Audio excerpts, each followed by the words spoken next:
మాట చెప్తున్నాను, మీకు తెల్లవారుతోందంటే భయం పట్టుకుంటుంది. అమ్మ బాబోయ్ అంత పూజ చెయ్యాలి, టైం లేదు అని ఏదో ఒక పని ఉంటుంది.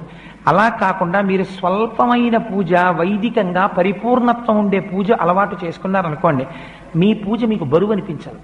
మీరు హాయిగా పూజ చేసుకుని వచ్చేస్తారు.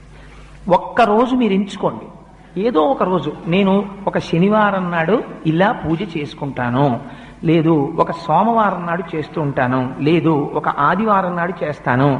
ఆ రోజు నియమం పెట్టేసుకోండి, నేను ఈ రోజు విశేషార్చన చేస్తాను అని నియమం పెట్టుకుంటే ఒకే ఒక్కరోజు, ఆ ఒక్కరోజు చేయడానికి మీ మనస్సు ఉరకలు వేస్తుంది.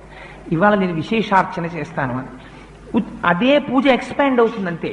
అదే పూజా విధానం, కొత్తగా మీరేం చేయక్కర్లే. కానీ అలా ఎలా పెరుగుతుందో మీకు ఎక్కడికక్కడ చూపిస్తూ ఉపచారములు మనం చేస్తాం శాస్త్రంలో. అవి మీ మనస్సుని తీసుకెళ్లి భగవంతుడి దగ్గర నిలబెట్టడం కోసమని ఉపయోగించాలి. అంతేకాని వాటిని మీరు